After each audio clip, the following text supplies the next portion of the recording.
The best early season college basketball tournament has now been revealed to us for 2024. We're going to get into the Maui Tournament. Welcome back to the College Sports Superfan. We're talking about the Maui Tournament that just got revealed as of this uploading, probably within the last day or two, depending on when I get done with the editing. But we have the 8 teams that are going to be in the field for, in my opinion, the best early season college basketball tournament. These are meaningful games, and it's great to play these great matchups early in the season because they can help define your success later in the season, as we've seen many times with this tournament in the past. So let's jump right into the teams and the matchups. Super excited about all of these. We have the 2-time defending national champion UConn Huskies going up against the Memphis Tigers as the first game. After that, in my opinion, we have arguably the worst matchup in terms of team profiles heading into this season, but still an intriguing matchup that could be close between Michigan State and Colorado. On the other side of the bracket, this is the tougher side for sure. We've got the best first round matchup with Auburn versus Iowa State, and then after that, North Carolina versus Dayton. Now, there is no AP poll that's currently out for the men's college basketball season, as it's still a good bit away. These matchups all won't take place until later November. I believe the first round games are on November 25th. And then, of course, it proceeds over the next few days. So this is still a ways away, but we just got the tournament revealed, and I was super excited. Just had to get into it already. But there's still a lot that we do know about some of these teams. So let's talk about it. We don't have an AP Top 25, but I do have a preseason edition kind of poll from John Rothstein, who covers college basketball. He kind of went over his top 45. Now, 45 I find to be kind of a random number, but that's what he did, and that's what he decided to do. And he has UConn at number 6 and Memphis at number 45. Now, Memphis is a very interesting team. They've rebuilt their entire team from last season through the transfer portal completely. The roster does not even look remotely the same. The only familiarity is that Moussa Cisse comes back to Memphis. He was at Memphis, then went to Ole Miss, and now he comes back to Memphis. He's kind of bounced around quite a bit. I believe he's at Oklahoma State as well. So he's back, but Memphis got a lot of big names from the transfer portal, most notably Tyrese Hunter, the veteran from Texas, and then also Dane Danger from Illinois. And he's had some success as a big man there with the Fighting Illini. But they also brought in guys like Colby Rogers from Wichita State and Tyreek Smith from SMU. All of those guys should be starters. All of them were stars at their previous locations. But the question is, how quickly are all these guys going to gel together? Meanwhile, the UConn Huskies, as everybody already knows, they're the 2-time defending national champions. They do have Alex Caravan back as a starter, but other than that, they lost basically everybody, which is why they're not starting in this guy's top 5, and it'll be interesting to see if they start in the AP top 5. But they bring back Samson Johnson, who should be the starting center now with Klingon gone after his dominance, and they got a big-time transfer as well in Aiden Mahaney, who comes over from St. Mary's.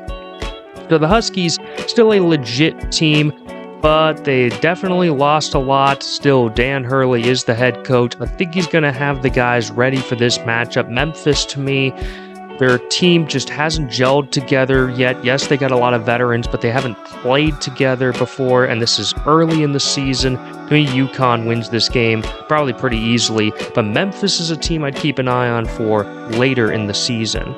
Next up, Michigan State versus Colorado. To be honest, now, there really isn't that much to go into with the Colorado Buffaloes, but with Michigan State, they bring back Jaden Akins and Xavier Booker, and this guy, John Rothstein, has Michigan State ranked at number 34, so they're definitely going to start the season outside the top 25 as well. And to be honest, the Spartans have been very underwhelming in recent years with Tom Izzo as head coach. With Tom Izzo as head coach, they've been very underwhelming.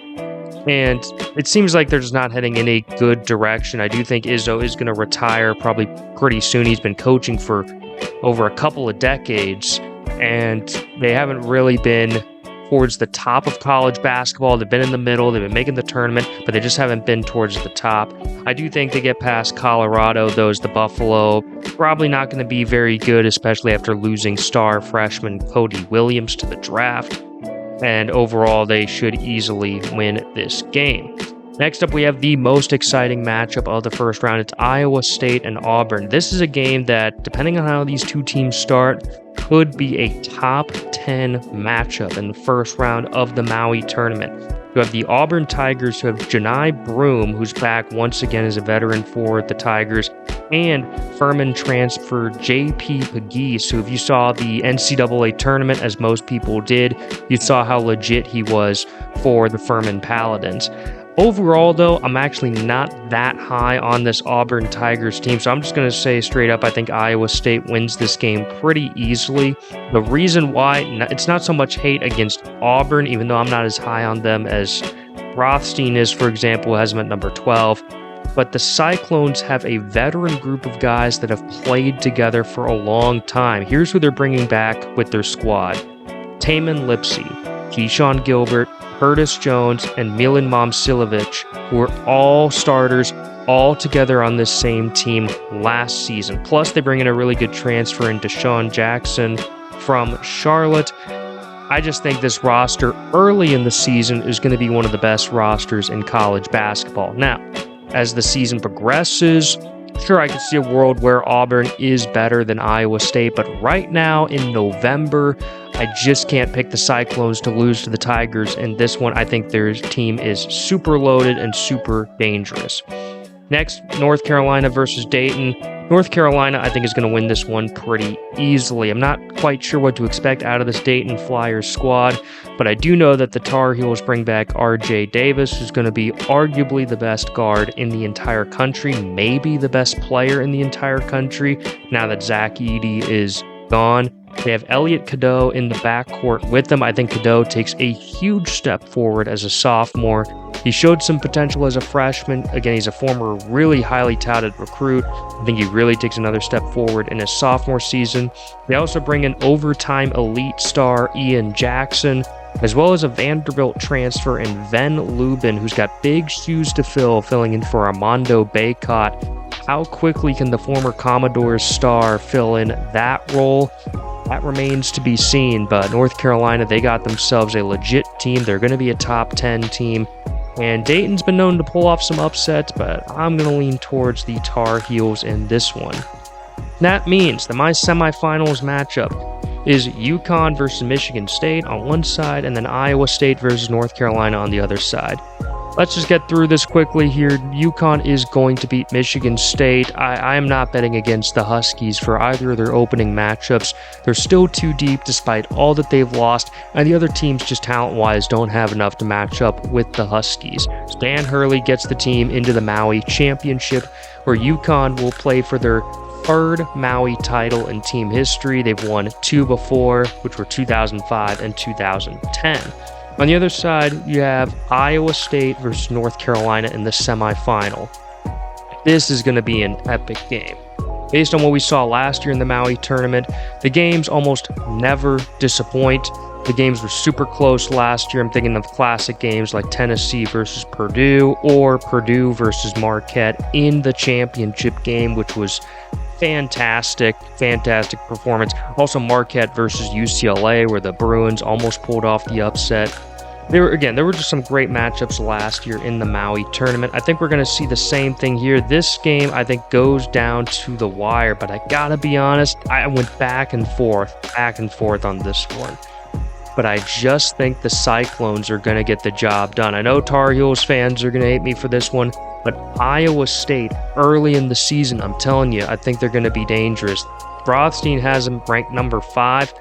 I don't think that's too terribly wrong. The veteran squad, they've all played together for a while. They've got a great coach who knows how to coach defense. I think it's going to be close. North Carolina, yes, talent-wise, has some better players, but Iowa State, they've gelled together. They've played together too much. I think they're going to make the big plays at the end of the game in a close one and just get by to get to the championship against UConn. And so we have our Maui championship game. It's the UConn Huskies versus the Iowa State Cyclones. As said before, UConn has won 2 of these Maui titles before, but the Iowa State Cyclones have never won the Maui championship, although this would be the farthest they've gotten. They're right there. Can they actually get the job done and defeat UConn and win their first Maui championship? I'm actually going to say yes. I know, betting against UConn, not wise typically early in the season, but I'm going to say the Iowa State Cyclones defeat the UConn Huskies because I think this team is just going to be so good right at the beginning because of their experience, because of the guys that they bring back. The one question with Iowa State, though, is their depth. I'm not super high on that. So if they have injuries later in the season, I think they definitely could fall apart towards the end of the regular season. But as we saw with this team last year, they know how to get the job done on defense. UConn, they've been a tough team to figure out. Hurley's got a machine going with the Huskies. Their offense and the way they play basketball is so beautiful. But I just think, and I know betting against the Huskies, never wise, but I just think that with all that they've lost from last season going up against this tough of a team early, and again, earlier in the tournament, they didn't face any serious threats. Now they're going up against a top 5 team, a team that just was battle tested in a close game against North Carolina. To me, that sets up a recipe for disaster with UConn because UConn wasn't battle tested before. Iowa State was battle tested. They've got the veteran experience, and I think the Cyclones win their first Maui championship, and we start off the season early with a shocker. Anyways, guys, thank you so much for listening to the College Sports Superfan. College basketball is a little ways away, but it's never too early to talk about some early tournaments and some things to get excited about. And college football season is beginning soon, so let's get hyped.